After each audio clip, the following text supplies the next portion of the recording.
Hello, and welcome to this episode of Felonious, a podcast where we discuss the realm of true crime. From chilling cold cases to the wild and wacky, we'll explore it all with a perfect blend of seriousness and humour. My name is Emma. And I'm Nazia. To keep up to date with what's coming up, be sure to follow us on Instagram at felonious.pod and visit our website feloniouspod.com. We hope you enjoy this episode, so let's get to it.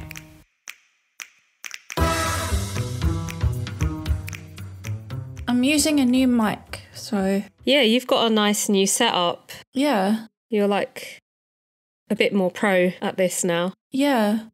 But I got this on Vinted, so very happy with it, actually. So you're environmentally friendly pro. Yeah, exactly. Yeah. I try and recycle everything or reuse everything. Yeah, buy secondhand, even electrical stuff, if you can. We went to a secondhand dump today. Okay. It's where people take all the stuff to the dump and then they like sift out stuff that they can sell on that's still like good. Right. So they had all sorts there, like windows, doors, gardening stuff and electrical items. It was quite cool looking around. Oh, that's cool. Oh, yeah, more places like that should exist, I think. Yeah, I think so. Yeah. Right. Before we get on to the banter, you've got two articles I can see. I just wanted to say, I think in a previous episode we were talking, there was a banter article about this woman running off with a van load of Krispy Kremes. Oh yeah, she stole the van, didn't she? Yeah. I can't remember. I should have probably gone back and listened, but I can't remember if I said, I know I've never had a Krispy Kremes, but I can't remember if I said that I would have a Krispy Kremes. But I've since found out that the owners of Krispy Kremes are Zionists, so I definitely am not going to go and eat any Krispy Kreme donuts now. Okay, what about Dunkin' Donuts? Don't know, do they even exist outside of America? They're in Germany. It's the only thing me and Chris ate in Berlin was Dunkin' Donuts. I think the only donuts I've had, apart from a friend who made some donuts and sold them in Brixton Market once, is Crosstown Donuts in London. And that was very good. I can't remember any other donut places I've been to. Anyway, what do you have for us this week?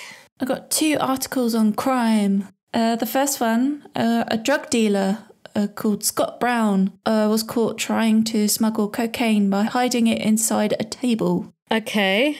The table was described as rustic. Oh, this was going through Heathrow Airport. Yeah, so they caught it on an X-ray machine and it revealed that there was 11 kilos of cocaine inside the table. Why did he think that was going to get through security?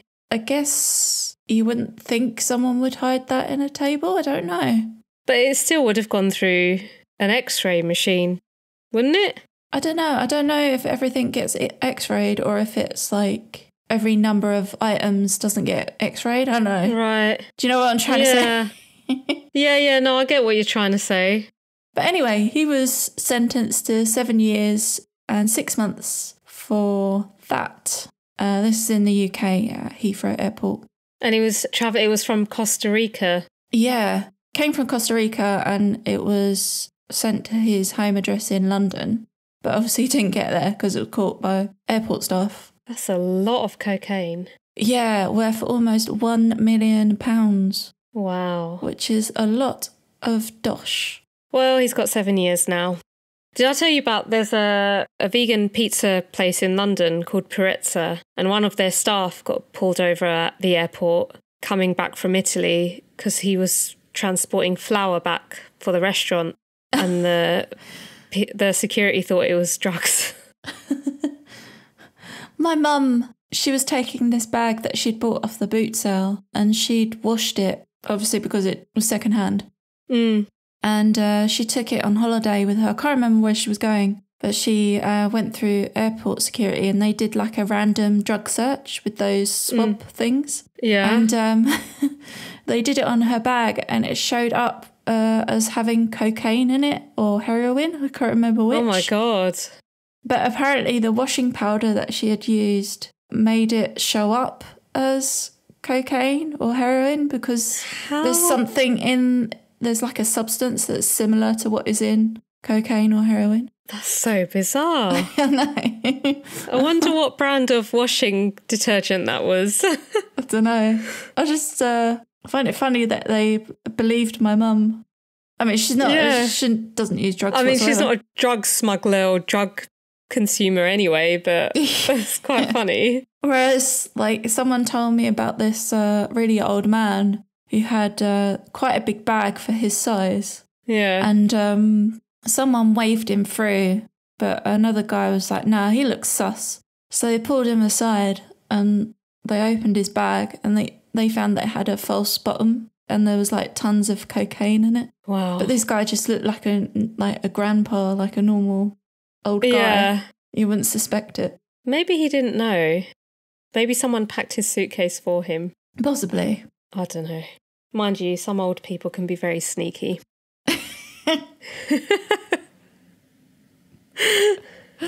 Some of the cases that we're going to cover in the future, they're going to be about old men that seem unsuspecting, but they're just horrible human beings. That's true, yeah. Yeah. What's the other one you've got?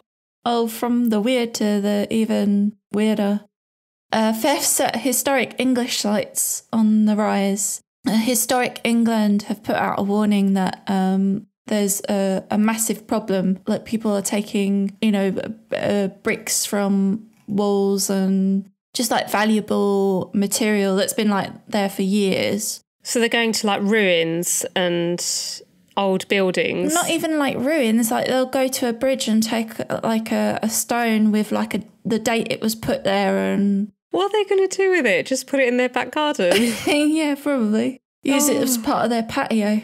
Yeah, and they're saying that it's likely due to the cost of living crisis. But if there's a cost of living crisis, who's buying these bits of old buildings?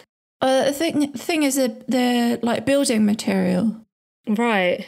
So contractors and people like that will, like suppliers.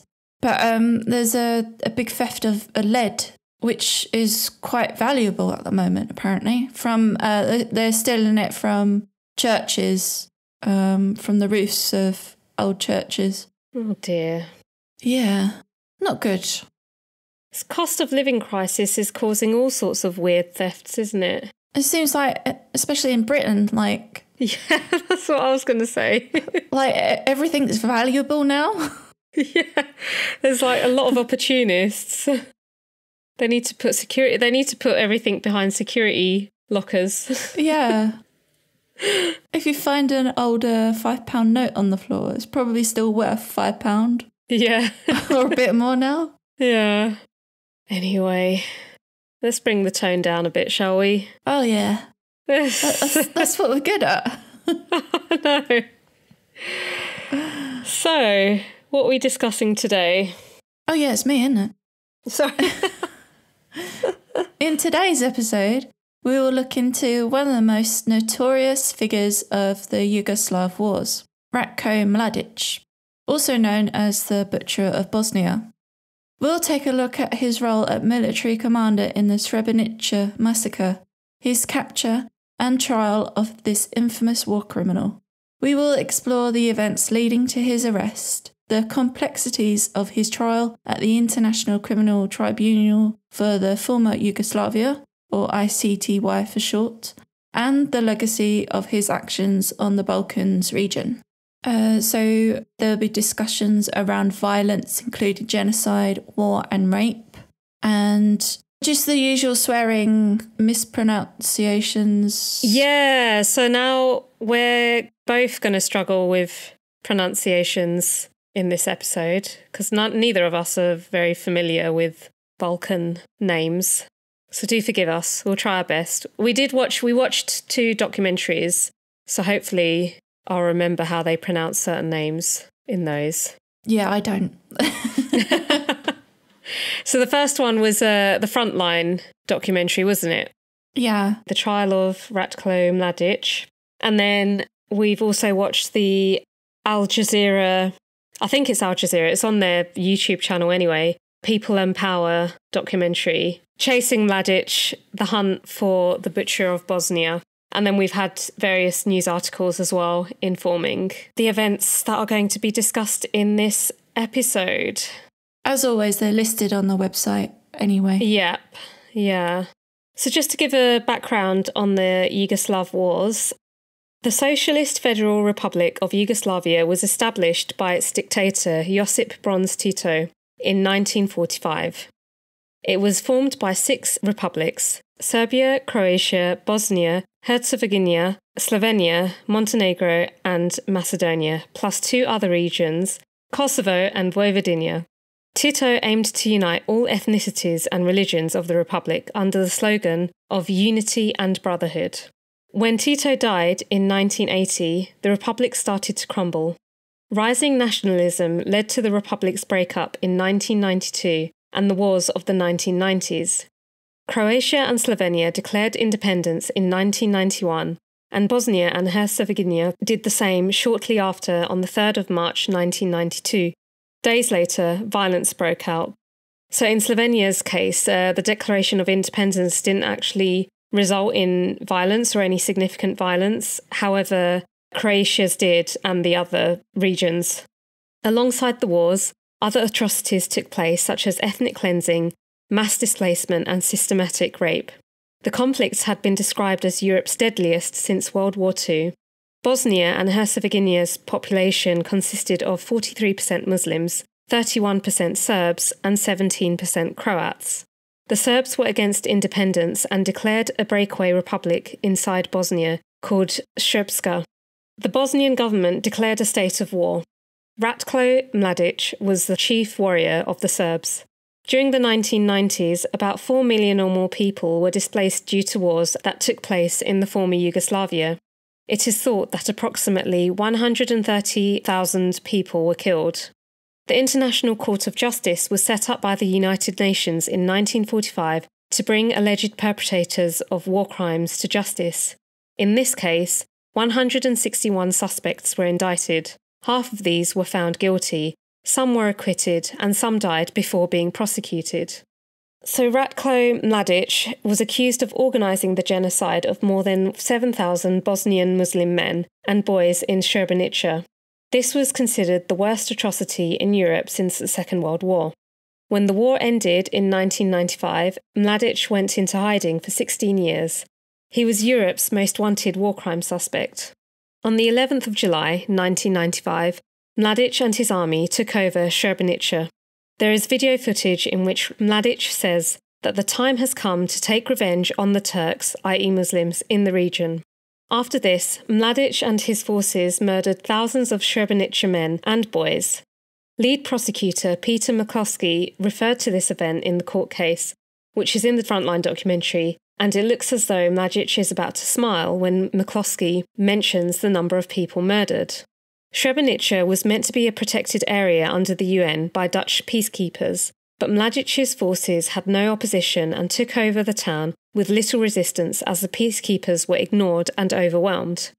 On the 12th and 13th of July 1995, 40,000 refugees had gathered in the nearby UN base of Potocari, which Mladic and his followers surrounded. Mladic said that the UN had failed to demilitarise the enclave and that his attack on the thousands of Muslims was in order to eliminate terrorists. Sounds a bit familiar.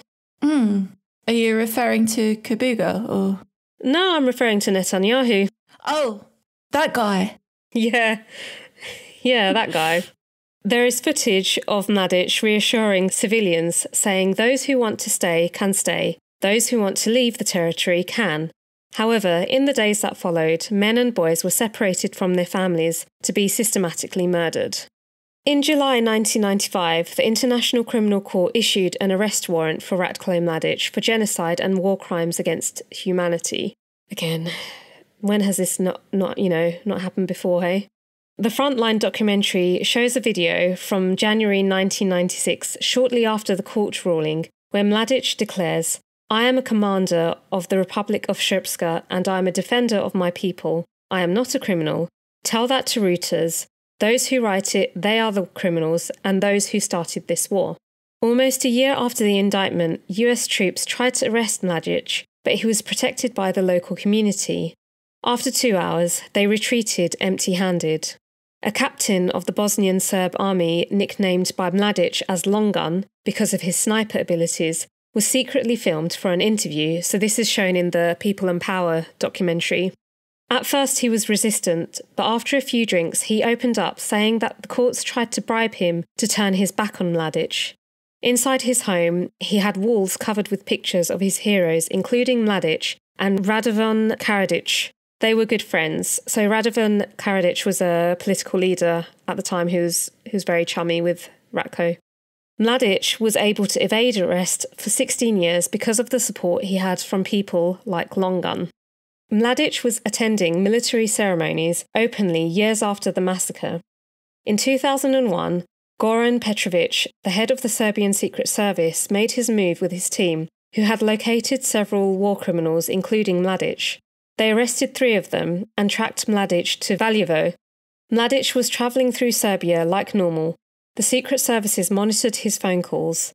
After the 3 war criminals had been arrested, the Chief of Staff of the President and his staff began obstructing the Secret Service investigators and personally attacked Petrovic. Petrovic was sacked from his position not long after. In 2001, a new Serbian government was elected. The new Prime Minister, Zoran Djindjic, pledged to tackle organised crime in Serbia and bring war criminals to justice. 6 years after the genocide, Zoran Djindjic was up against the military and the party of the president of Yugoslavia, Vojislav Kostunica. Kostunica was a nationalist who opposed the International Criminal Tribunal. On the 1st of April 2001, Djindjic kept his promise and delivered former Serbian President Slobodan Milosevic to the tribunal for war crimes.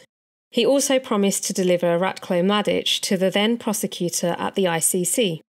Mladic was at the time under the protection of Kostunica, and the Minister of Defence, Chief of Defence, Chief of Military Intelligence, as well as several officers of the Army of the Federal Republic of Yugoslavia. At midday on the 12th of March 2003, Zoran Djindjic was assassinated by a sniper in front of the government offices in Belgrade. It is reported that a previous attempt at his life had been made in the previous month, when a lorry swung into the path of his motorcade. One of the chief investigators into the assassination believed the Milosevic police were involved in the assassination. Zvezdan Jovanovic, who was ordered to carry out the assassination, was a retired colonel of the Serbian police. Mladic was probably concerned that if Milosevic was handed over to the tribunal, then he could very well be next. Jovanovic confessed to the murder, stating, "I liquidated Zoran personally. I did it to prevent extradition of our people to The Hague."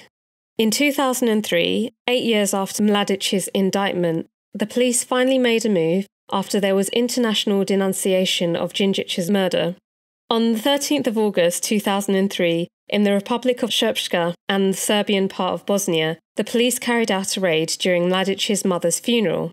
This did not go down very well with the local community. The house where the funeral took place and where Mladic's sister-in-law lived had been raided numerous times by international forces. Even the neighbours were unwelcoming of foreigners. The police had no popular support, especially from locals who supported Mladic. There were even members of the police force who were obstructing the search for war criminals and had to be fired when they were discovered. A lot of attention was on Mladic's uncle, who had raised Mladic from the age of 3 after his father passed away. They believed Mladic had been in hiding on his farm. A dozen raids had been carried out in the remote area by police and United Nations forces. After Djindjic's assassination, Mladic sheltered in army barracks. In October 2004, 2 soldiers were at their guarding posts at a barracks in Topčida, Belgrade, when they were shot dead. Officers tried to claim it was suicide, when in fact they were murdered because they had seen Ratko at the barracks. Dragan's father, Janko, says in the People and Power documentary that he knew his son was murdered because of Mladic, because the army had acknowledged he'd been hidden in the barracks. There is even video footage of Mladic playing table tennis there. He was just carrying on as normal. Yeah, he wasn't fazed by anything. Yeah. And, the fact that these 2 young soldiers were murdered because of him, he's just completely unfazed by it. He brushed it off, didn't he? Yeah. Yeah. In 2005, a Serbian deserter told Danas, a Belgrade newspaper, "I attended a meeting at Topčida where I met many members of the Bosnian Serb army, whose task was to secure the routes for the general if he travelled north of Serbia or to Bosnia." Janko admits he once thought Mladic was a hero, but since his son's death and all the atrocities he committed in Bosnia, he is no longer worthy because of all the harm he's inflicted on the Serbian people. The lawyer handling the case of the two murdered soldiers said in People and Power that all of the initial investigations were conducted by the military itself, with a military tribunal, which would not be possible nowadays. The lawyer says the investigations happened in a catastrophic way and that they purposefully did everything to make the investigation impossible. The victims' clothes had been soaked and put in bags to tamper with evidence, so it was not admissible and therefore destroyed. Despite the military trying to claim the soldiers died by suicide, the ballistics tests ruled this out.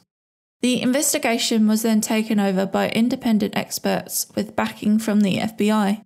Lawyers involved in the case had access to information which connected the killings to Mladic hiding in the barracks. Several lawyers received threats which were not taken lightly, given there had been several murders related to Mladic directly and indirectly. And all the while that this was happening, Mladic was still receiving his pension, which he received until November 2005, and that just further shows how much protection he had from powerful people. And on top of that, he secretly received hip surgery in a military hospital in Belgrade. So he was well looked after. Yeah, basically, despite being one of the most wanted, or the most wanted war criminal. The International Tribunal prosecutor Carlo Del Ponte set up a team of investigators. Raymond Carter, a French policeman who had experience in hunting war criminals, was put in charge. He was keen on catching Mladic but resigned in 2004.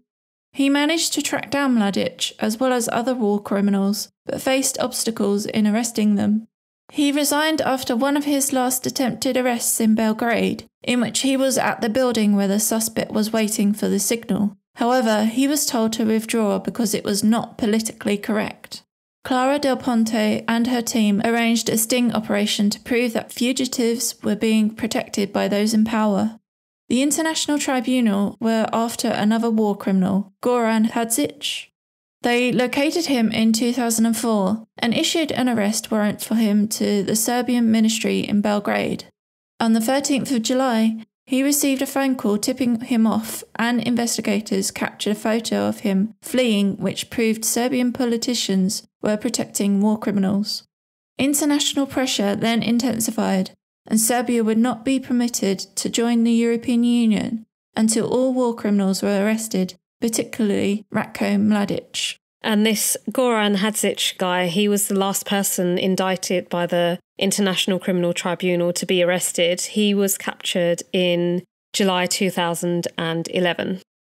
A new government was elected in Serbia in 2008, and arresting remaining war criminals became a priority.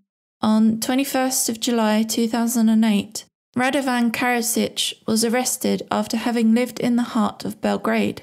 In June 2010, the second assassin of Zoran Djindjic was arrested while he attempted to cross the border of Serbia and Croatia. He was made to wear a bulletproof vest as police feared he would be shot by his employers for knowing too much. On the 26th of May 2011, Mladic was arrested by Serbian security forces. He was found in a relative's home in a tiny village in northern Serbia, a week after an ultimatum from the European Union. Boris Tadic, the president of Serbia, announced that Mladic had been arrested. He was then extradited to The Hague in the Netherlands to stand trial. And this is where what the Frontline documentary focuses on. So on the 9th of July in 2012, the first witness appeared before the court. Elvedin Pasic was 14 years old in 1992 when he witnessed the terrible crimes committed by Mladic. Pasic came from a very small village in Bosnia with only 100 houses, and it was populated predominantly by Muslims. In May 1992, there was a religious holiday taking place and the village was attacked by bombs and tanks. Elvedin remembered that everyone was instructed to form lines and lay down on the ground. His father and his uncle were on either side of him. All of the women and children were then ordered to get up, but Elvedin didn't want to. He was encouraged by his father to do as he was told in order to survive. He never saw his father and uncle again after this, and their bodies were never recovered. Mladic's lawyers had interviewed around 100 witnesses, including military policemen.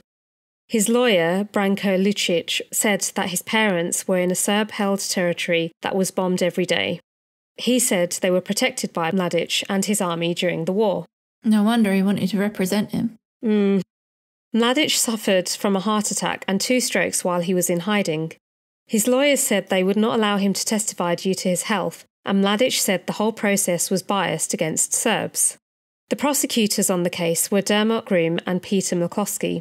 McCloskey was successful in prosecuting other generals and commanders involved in the genocide, but he believed Mladic commandeered the entire operation. In the Frontline documentary, they show footage of Mladic getting on a bus with Muslims on board, and he says, "There are able-bodied people among you. You are all safe." Then it shows a clip of a Muslim man shouting to other Muslims in the woods. He had been forced by the Serbs to tell them it was safe, and the man shouts for his son to come out to join him. Both father and son, Ramo and Nermin, were shot, along with others placed in a mass grave. Saliha Osmanovic, the mother of the family, tells her story in the documentary about how she lost her youngest son, Edin, who was killed by a mortar, and then her husband and eldest son, who were executed. She was a witness at the prosecution. McCloskey met survivors at the refugee camps in 1996 and listened to their stories. He then went looking for mass graves and found lots of remains. He said in the court case that 2 horrendous crimes were committed. First, the forced movement of the Bosnian Muslim population and the murders of thousands of Bosnian Muslim men and boys. Mladic ordered the Muslim women onto buses and sent them to controlled areas and for the men and boys to be taken for execution. Saliha Osmanovic spoke in the court against Mladic. She was forced out of Srebrenica as she feared for her life. She had to watch a video of her husband shouting to her son and other Muslims saying it was safe to come out of the woods after being forced to do so by the Serbs. Saliha said that Mladic ordered everyone to leave their belongings and to leave Potocari after having fled Srebrenica. She felt she had no choice. She said it was like being in hell when the Serbs arrived. In the Frontline documentary, Mladic's defence attorney, Dan Ivitic, said that what is being described as deportation by the prosecution in relation to Srebrenica was a humanitarian evacuation that was agreed to by all sides. In questioning Saliha Osmanovic in the trial, he hoped to show Mladic acted in a humane way by giving food and water to the civilians. He then showed video footage in the trial of Mladic talking to the refugees and saying, "Anyone who wants to leave will be transported, be they old or young. Don't be afraid and don't rush. Let the women and children go first. Be careful not to lose any children. Don't be afraid. Nobody will harm you." Dan Ivitic, the defence attorney, then asked Saliha whether this event mirrored that which she experienced with Mladic, and she said, "He seems nicer on the video when he says the children should go on ahead." She is then asked if Mladic and his soldiers handed out bread to the civilians, and Saliha said, "Yes, certainly. They must have fed them, and then killed them. It was a show for the camera. They should have just let everyone go. It was hell, but I saw Mladic, believe me, I know that, I'm not a fool." She then explained that she lost 2 sons and a husband and didn't need to hear stories of Mladic being humane. Mladic's lead defence attorney, Branko Lucic, then revealed in the documentary that Mladic instructed them to say sorry to the victim, but his attorney said that he never does that. It is not his job to do that. He said his job is to cross-examine witnesses and that if Mladic wants to apologise, then he should write a letter. It's the only thing in the documentary that guy says that I think, yeah, he's got that right. Yeah. All the other stuff is no. Yeah, I agree with you there. In 2013, a mass grave was discovered in Bosnia in the Tomasica mine in Prijedor. Prijedor was the first place to be ethnically cleansed. Mladic was accused of genocide in this area, along with Srebrenica and 5 other municipalities. The Frontline documentary shows chilling scenes of thousands of malnourished Muslim men and boys in camps. Yeah, it made me think of the Holocaust, but it also made me think of the current images coming out of Palestine. Yeah, where, people are being forcibly starved and just becoming skeletal. But yeah, it was quite distressing, the images that they show in that documentary. Yeah, it's very disturbing. Yeah. The prosecution hoped to gain new evidence against Mladic for the genocide charge. The bodies in the mass grave were preserved due to the clay in the earth. This meant that pathologists could test the soft tissue that remained on the bodies to investigate the cause of death. The Bosnian army and police arranged for this to be done. The lead prosecutor in the case went to the mass grave location and couldn't believe the vast size of the grave and said that it was something he had never seen before. You could see that he was visibly disturbed by it as well. Yeah, and he's probably never seen, I don't imagine many people have seen a sight like that. No. Especially in his career. That's probably the first time he's seen something so distressing.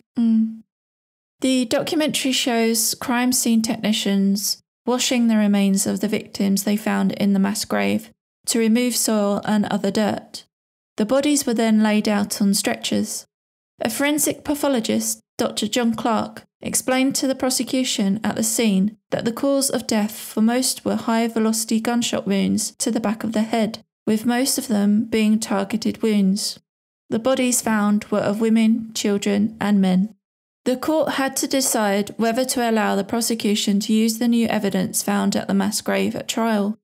The prosecution had to prove beyond reasonable doubt that Mladic had genocidal intent and that he was in control of the troops that carried out the killings.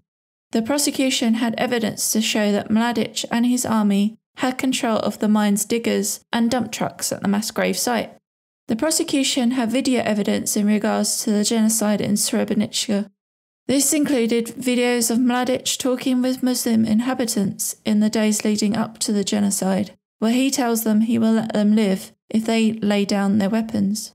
Peter McCloskey, lead prosecutor, stated that although Mladic wasn't at the execution sites and pulling the triggers himself, they had to prove that he was leading the troops and commanding the whole process. Military expert General Richard Danat gave his opinion that Mladic was a big character, giving orders which his troops were likely to follow. Manolo Milovanovic, former deputy commander of the Army of Republika Srpska, had authority to give orders in Mladic's absence, but he had to inform Mladic of everything he did and ordered. Momir Nikolic, former VRS captain, was a rare witness who pleaded guilty to serious crimes that took place in Srebrenica. He was sentenced to 20 years in prison. During the trial, he implicated Mladic and apologised to the families of the victims for the crimes he took part in while carrying out orders. Peter McCloskey explained that the stories that he had heard so far in court were shocking and affected him deeply. He says in the Frontline documentary that he felt exhausted. He explained a gruesome account of a starving boy who was murdered and had no way of defending himself. McCloskey said that he has to keep distanced and not get too emotionally involved in order to get the job done. The defence didn't deny that people were killed, but argued Mladic didn't order them and was technically not in command of the troops at the time. The defence used Mladen Kenjic as an alibi for Mladic from 14th of July to the 17th of July 1995 to prove he was not involved in the killings in Srebrenica. Kenjic was Mladic's driver for 10 years, including 4 years during the war. Kenjic drove Mladic from Srebrenica to Belgrade on the 14th of July. Mladic met with internationals, visited his daughter's grave, attended a wedding and went to a military academy during his time there before returning on the 17th of July. According to the defence, by Serbian military law, he was not in command during his absence. During the trial, Kenjic confirmed the route he had driven from Srebrenica to Belgrade. Peter McCloskey, lead prosecutor, asked him if he was aware of the mass graves being dug and the locations of imprisoned Muslims and executions, and any other information on the prisoners, all of which Kenjic denied having any knowledge of. According to the evidence which the prosecutors had, 2 hours after leaving the village of Krakica, 1,000 people were murdered. There were also other executions along the route he took, committed by his troops. And in the documentary, this driver says that he considers Mladic as a saviour rather than a war criminal, and states that it was the Muslims that attacked first, which doesn't make sense. That comes as a recurring theme from all the people connected to Mladic, that they believe that actually happened. But is that a bullshit? It seems like they were probably brainwashed. Yeah. In some way. Yeah. Again, it's not happened before, has it? Not happening right now. The Frontline documentary shows villagers celebrating Mladic in his birthplace, Felonious, Bosnia. The family are gathered in one scene where Mladic's wife says her father was impressed with Mladic's reaping skills in the fields. Ratko Mladic, General Mladic's son, speaks of his father as a hero. Ratko says, "I'm sorry for every victim, but I cannot accept this guilt. I cannot accept what I don't believe is true. I cannot accept it because the other side has the need for me to do it." During the trial, prosecutors had to wait for the judge's decision as to whether to allow the evidence from the Tomasica mass grave. Dr. John Clark found that 96% of the bodies had gunshot injuries and 84% were killed from gunshot wounds to the head or trunk of the body. This is higher than any mass grave he had seen. Dermot Groom, lead prosecutor, commented how the industrial nature of the Tomasica added to the significance of their evidence. Theodore Meron, tribunal president, visited the location of the mass grave to pay his respects. He said, "This place has a very, very special resonance to me personally because it looks a little bit like the place in Kalisz, where my mother was killed. So it means to me more than just international law." Meron is a Holocaust survivor from Kalisz. On the 20th anniversary of the tribunal, the president gave a keynote speech at a conference. The tribunal had recently acquitted several high-ranking individuals, much to the anger of many victims' groups. One person spoke out in the conference to state that 8 years prior, they had set up an initiative for the memorial centre in a mosque. It is still not there. We have a situation that there is a monument to Serbian soldiers where Serbian soldiers raped 12-year-old girls. Meron assured the victims that he had the greatest empathy and asked them to see the bigger picture in spite of the acquittals. In July 2014, the victims from the Tomasica mass grave were laid to rest. The Frontline documentary also shows a survivor who saw her father for the last time on the 19th of July 1992. She was waiting to see if his body was found amongst those in the Tomasica mass grave. The survivor had lost 32 members of her close family on the 20th of July 1992. The bodies of her father and uncle were found after they had been missing for 22 years. When she went to sign for the bodies, she was shown the clothes that were found with them, which included bullet entry and exit holes. I found that very upsetting. Yeah, and it further demonstrates the clothes that remained.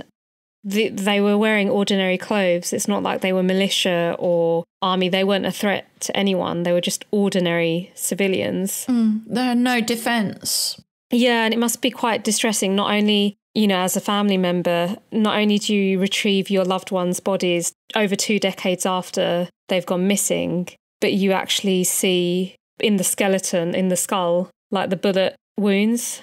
It's just really unpleasant. There's no other way to put, There's no words that can describe that.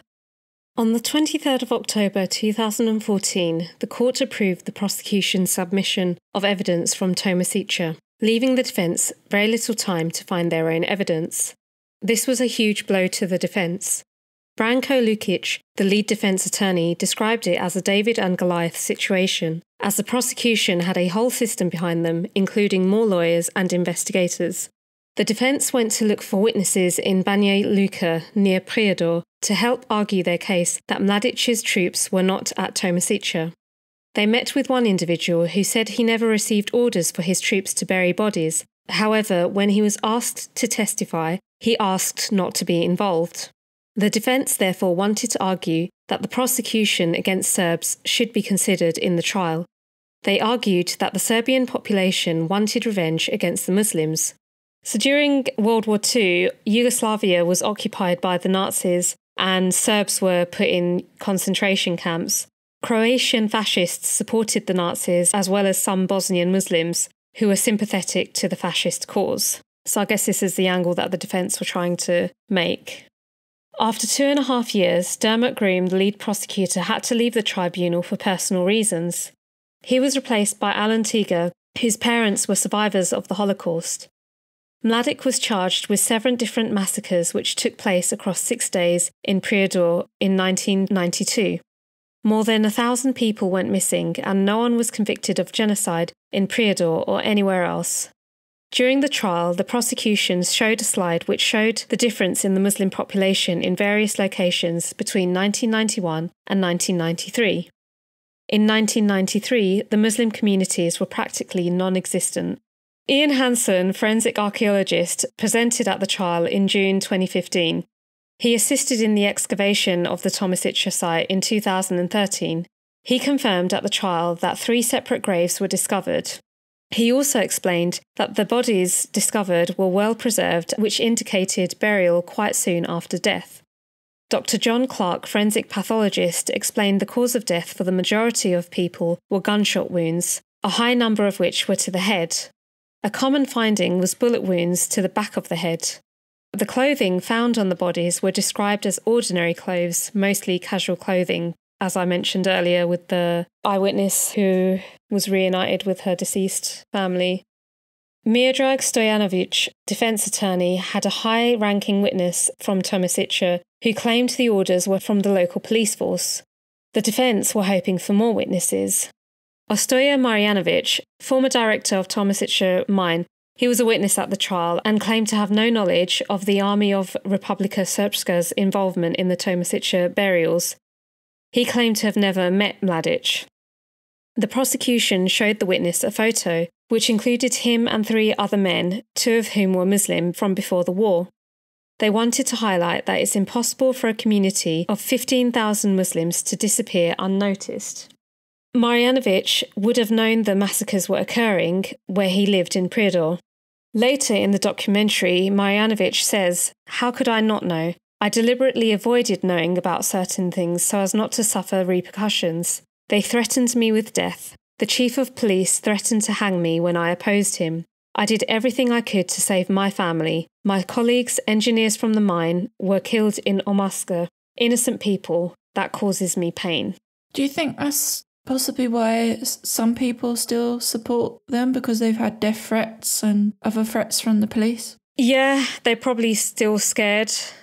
They're probably still in fear for their own safety, especially given how protected he was. And, you know, like those 2 soldiers were killed. I think it's a mix. There are people who genuinely believe that he's a hero. And then there's probably those, especially those that were asked to be witnesses. Maybe it's out of fear. The Frontline documentary shows a clip where Mladic says, "I don't recognise any tribunal apart from that of my own people, and I don't need any defence. I don't care how long I live. I only care about what I've done for my people in my lifetime. I'm a man who belongs to his people. Like my ancestors, we will survive." In December 2016, the prosecution and the defence finished presenting their evidence. The trial took 530 days, including approximately 600 witnesses over 4.5 years. It took 11 months for the judges to reach a verdict. On the 22nd of November 2017, the court were due to give their verdict. Mladic had a medical incident which his son explained as a rise in his blood pressure, which was life-threatening. The medical officer initially wanted to speak with the cardiologist. However, the court resumed in the end. Mladic's blood pressure was read 3 times during the break. His defence attorney stated that according to the American Heart Association and the UK Cardiovascular Association, the readings showed hypertensive crisis. The defence asked, therefore, to either halt the proceedings or waive reading the summary and announce the judgment to lessen the risk of further harm to Mladic's health. It's quite funny in the documentary, there's that guy, I'm guessing from the prosecutor's side, he's just like shaking his head. He's like, oh, for God's sake.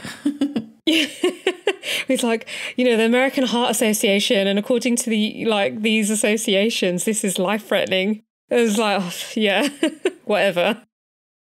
The judge confirmed that the doctor's advice that was given to the court was that there were no medical reasons to prevent the court from continuing.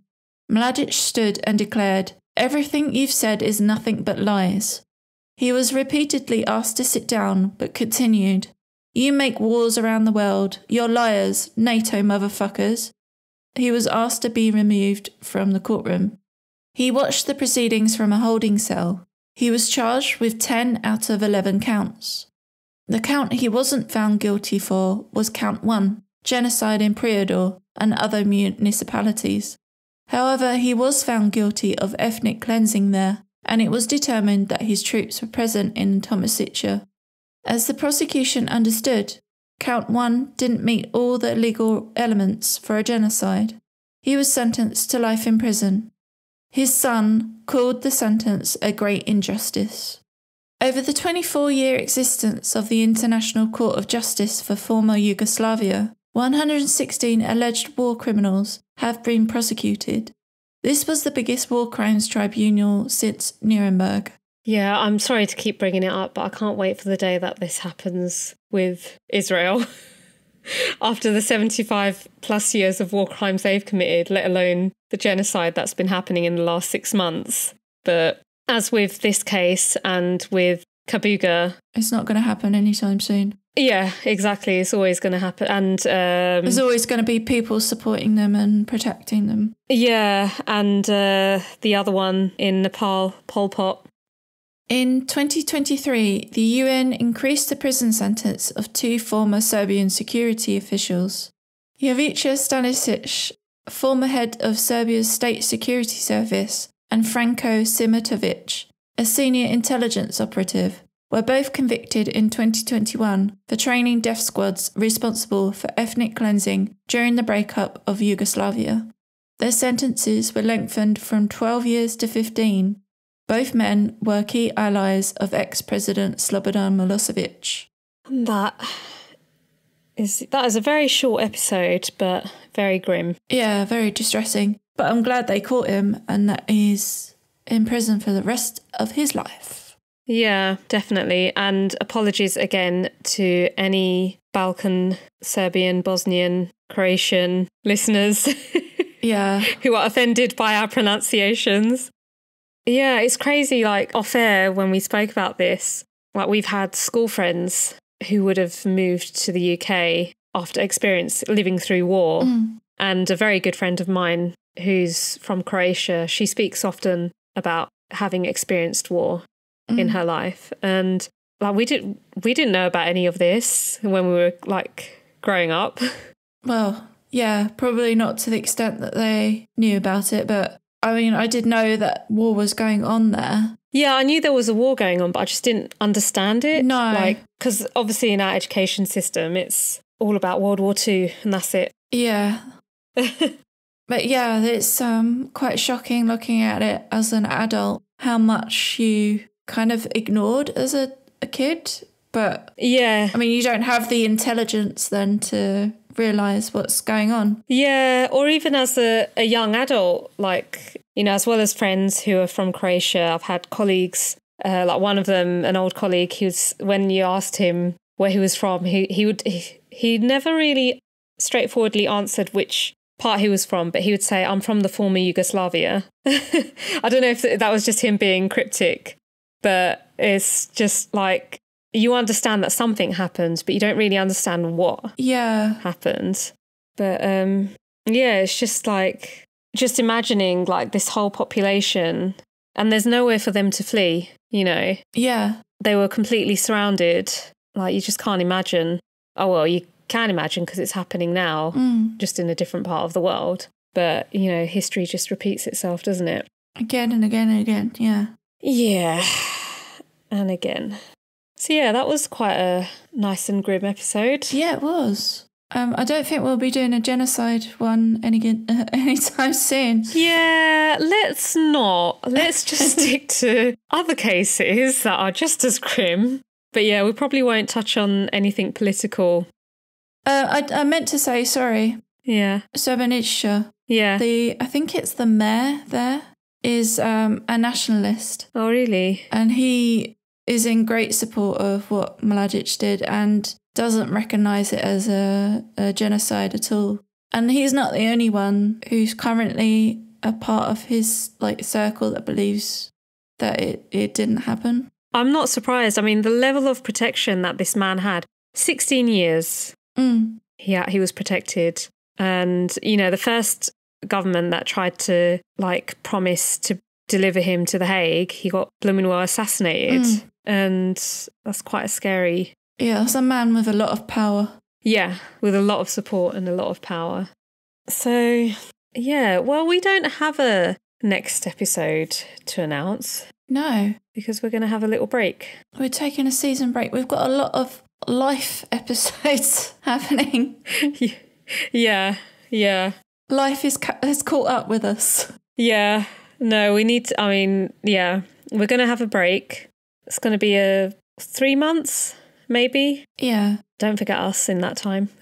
Yeah. No, but we'll be working behind the scenes, just kind of catching up on things and getting ready for some... I don't want to say exciting because it's not exciting. It's quite grim. No, it is exciting. It is a little bit exciting. Interesting. Yeah, interesting. That's the word that I'm looking for. Yeah, so we've got a lot of episodes lined up. We've got a list of cases that we want to cover. Yeah, some well known and not so well known. Yeah. Thank you for listening and sticking through this episode and sticking through. If you've listened to all of our episodes so far, thank you. Yeah, well done. If not, go back and listen to them. Yeah. They're not all this grim. But yeah, you can let us know what you thought to season 1. If you have any requests for season 2. We've got some new things for the next season as well. Yes. We've got maybe a couple of catch-up episodes. Yeah. And yeah, that's about it. Yeah, I think that's it. So we won't see you next Tuesday. No, but you can still subscribe and like us on Spotify, Amazon Music and Apple Podcasts. And watch us not watch us, but listen to us on YouTube. I know a few of you do, so thanks for that. Yeah, and follow us on all the socials, so Instagram and Facebook. Yeah, and there's our website that's still working, hopefully. Yeah. Yeah. But no, do get in touch with any thoughts. We'll still be active on social media. We're just doing a lot of background work for the next season. Yeah. Cool. Bye. See you later.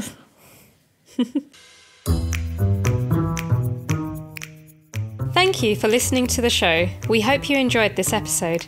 You can find more information about the show on our website at feloniouspod.com or on our Instagram at felonious.pod. Links to our show notes can be found in the episode description, as well as through our website and social media. You can visit our Contact Us page and tell us what you think about the show and if there are any cases you would like us to cover. We hope you join us for the next episode. Goodbye. Bye.